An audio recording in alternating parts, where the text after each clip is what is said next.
Yang pertama kan dituliskan heuristik. Dan yang benar adalah heuristik. Nah, itu adalah kata benar. Yang berarti adalah tahapan atau kegiatan menemukan dan mengumpul sumber informasi. Atau yang berarti kalian mengumpulkan atau mengumpul informasi. Nah, yang kedua adalah kritik atau verifikasi. Nah, kritik itu tidak cuma satu, tapi ada dua. Yaitu adalah kritik ekstern dan intern. Nah, ekstern sendiri adalah kritik yang mempelajari atau memverifikasi keaslian. Jadi kalian kalau intern, kalian mempelajari apa aja yang ada dalam sumber tersebut. Nah, kalau ekstern kalian mencari apakah sumber itu benar atau tidaknya. Nah, untuk selanjutnya saya akan menjelaskan artinya saja karena sudah tidak ada kesalahan pada metode penelitian. Yang ketiga adalah interpretasi, yaitu adalah tahapan atau kegiatan menafsirkan fakta-fakta serta menetapkan makna dan saling berhubungan terhadap fakta-fakta yang diperoleh.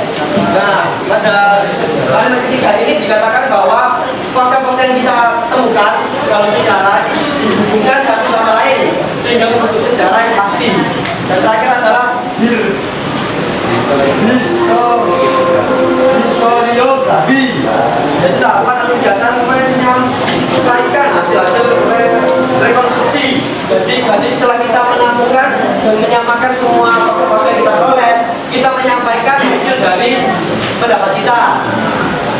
Kita balik. Nah, selanjutnya adalah ini menurut bahasa. Ini menurut bahasa kita belum mendapatkan atau belum menentukan bahwa sejarah itu cuma ada satu, namun ada tiga, yaitu adalah historia atau historia, dan yang kedua adalah tarikh. Dimana kita belum menentukan dari ketiga tersebut manakah fakta yang asli bahwa sejarah dari salah satu kata tersebut. Terima kasih. Terima kasih. Saya berarti ke kelompok 4. Tadi kelompok 3 mengkoreksi tentang metode penelitian sejarah.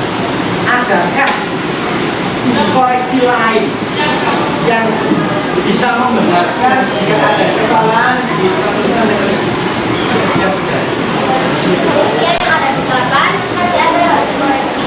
Jadi metode pertama yang harus dilakukan bukan heuristik, namun adalah menentukan topik sejarah yang akan dibahas atau diteliti. Sangat bagus sekali. Sekarang sudah.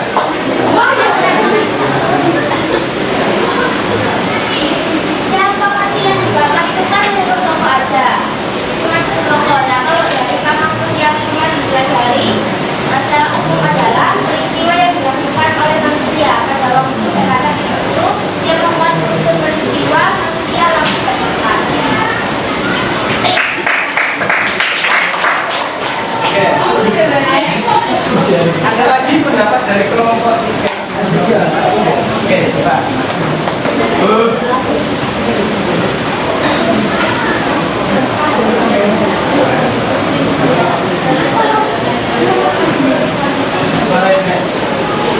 Ya, pokoknya di sini kita kemarin kan juga belajar terkait ruang lingkup sejarah, tapi tidak ada yang mencatat di bawah.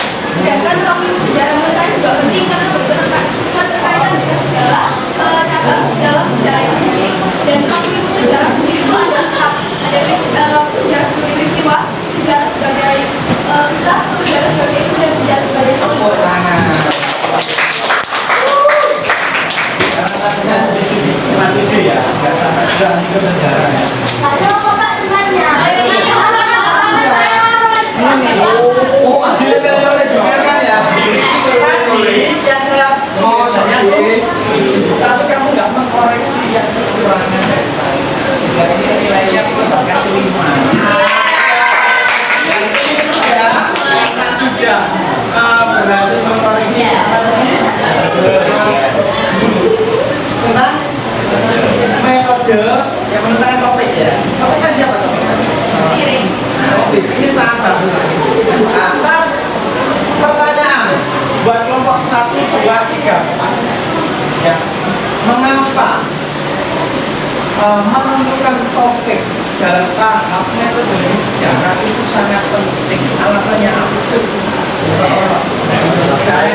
kesempatan untuk yang di sini yang bisa merangkai dengan apa visualisasi nomor 1, 2. Mengapa menentukan topik itu penting dan menjadi urutan pertama pada metodologi penelitian sejarah?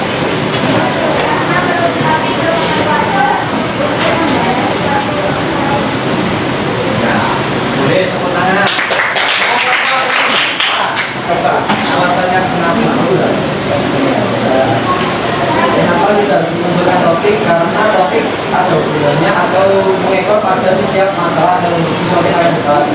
Contohnya seperti peta konsep yang ada di depan yang menunjukkan sejarah. Nah, sejarah ini adalah topik dan pengertian metode penelitian ilmu sejarah dan lainnya itu adalah ekor-ekor yang ada dalam topik utama tersebut. Alasan apa dibantu?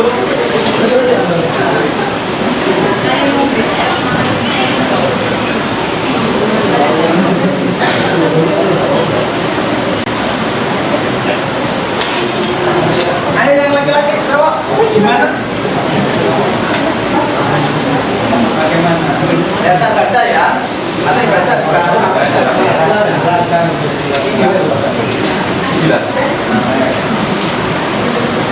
Karena sejarah yang dibicarakan pasti berdasar dengan topik apa yang dibahas.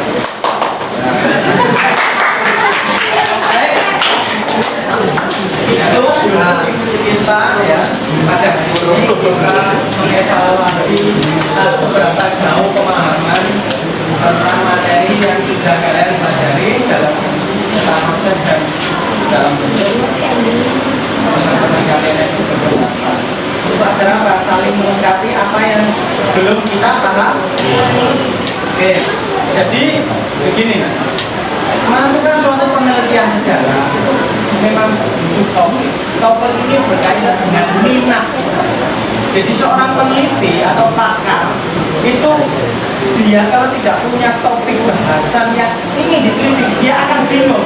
Seperti orang mau jalan ke Surabaya tapi tidak tahu tujuannya, sehingga dia akan lari ke kanan dan ke kiri, bisa jadi ke sejauh.